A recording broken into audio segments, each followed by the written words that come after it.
Retour de notre émission pour la troisième et dernière partie. Monsieur Blue Charlemagne est toujours avec nous, président de la Fédération internationale de football de Maracana. Pardon, pas de football, mais de Maracana, même si c'est du football. Oui, bien sûr. Il y a Samy qui a fait son retour sur le plateau et bien sûr Noureddine Sali. La question, pourquoi selon vous le football en Afrique a du mal justement à remplir les stades? Continuez à intervenir sur nos réseaux sociaux et sur Twitter.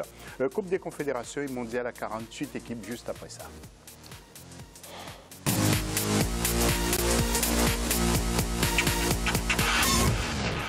D'abord, la Coupe des Confédérations, Ibrahima Dioumaba pour la présentation.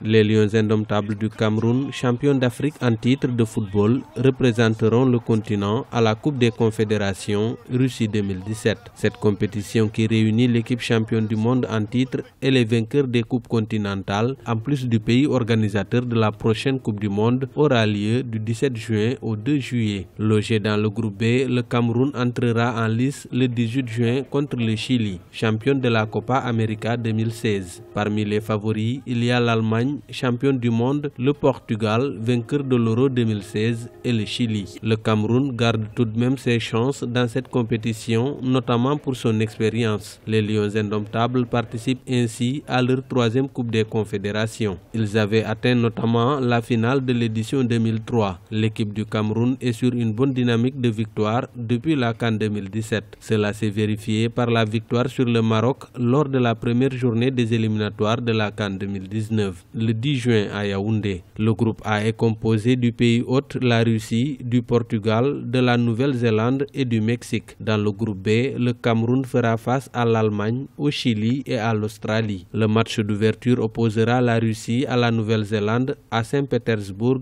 le 17 juin et la finale aura lieu le 2 juillet dans le même stade.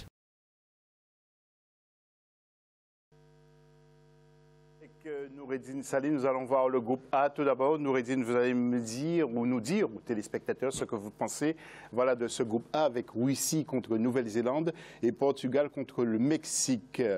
Favori?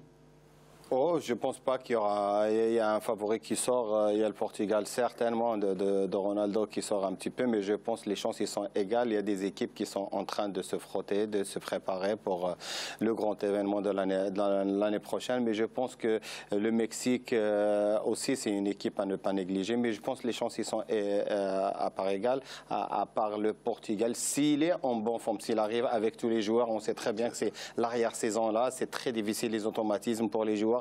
Les joueurs, ils attendent que partir en vacances avant de reprendre l'année prochaine la saison. Donc, c'est une épreuve qui, quand même, arrive dans des moments qui sont délicats pour les joueurs. Oui, tout à fait. Mon cher Samy, nous allons voir le groupe B avec le Cameroun. Et bien entendu, le Cameroun, est-ce que le Cameroun est favori? Il y a l'Allemagne, il y a le Chili aussi. Ils sont quand même tombés dans... Donc pour moi, c'est la pire des poules. Ouais. Parce que là, clairement, les Allemands, champions du monde en titre, et le Chili, champion des Amériques du Sud, sont les deux nations favorites de cette poule. L'Australie, c'est quand même assez solide aussi. Il faut quand même se les coltiner. Donc oui, une poule quand même compliquée pour le Cameroun.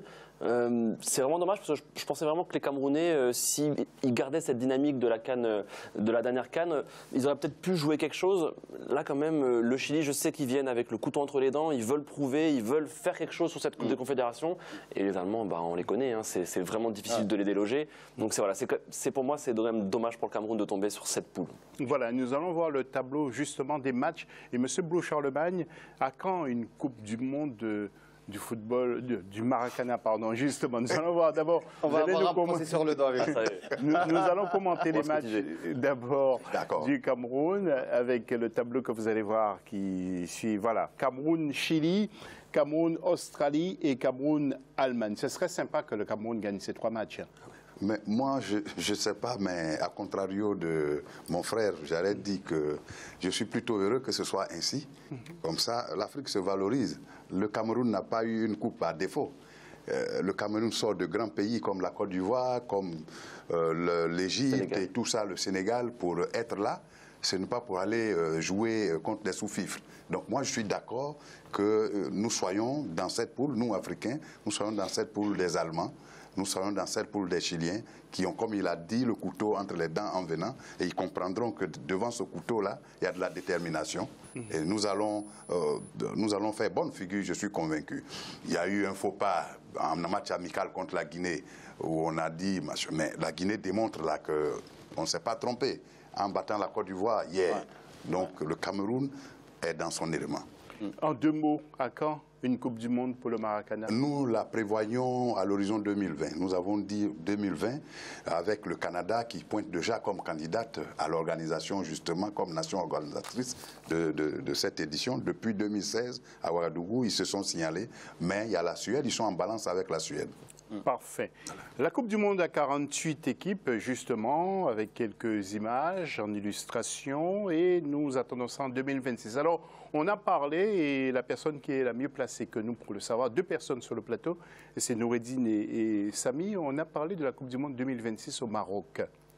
Je ne sais pas si ça va se faire, mais en tout cas, Africa 24 sera la première chaîne à vous donner l'info parce que Noureddine et Samy vont suivre de près pour nous tout ça. Alors, justement, je vous propose d'écouter les impressions de Georges Weah à propos de cette Coupe du Monde à 48 et après, réaction sur le plateau.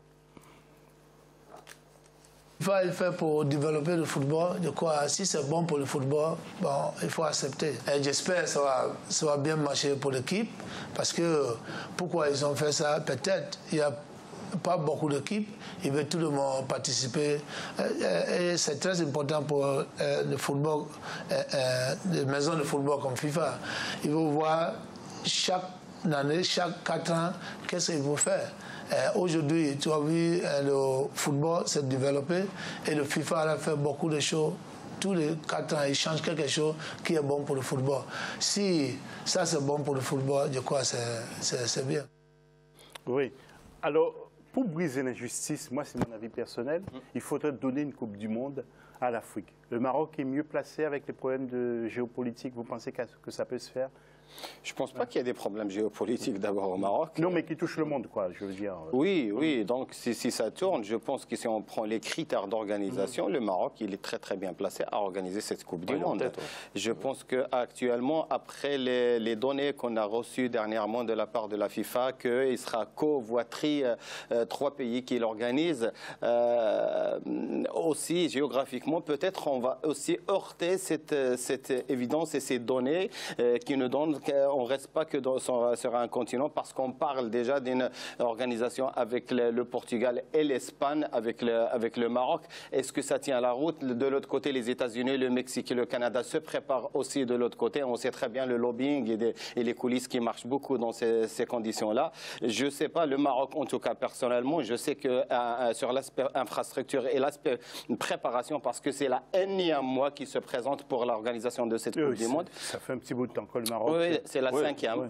Samy. Oui, ils ont été plusieurs fois finalistes. Après, comme tu l'as dit, le plus grand adversaire, ce sont les États-Unis, qui eux veulent vraiment. Oui, mais on ne peut pas tout aux États-Unis. Mais ils sont puissants, ils veulent vraiment cette Coupe du Monde. Maintenant, si la Coupe du Monde se déroule en Afrique, le Maroc est le premier pays, puisque l'Afrique du Sud l'a déjà organisé.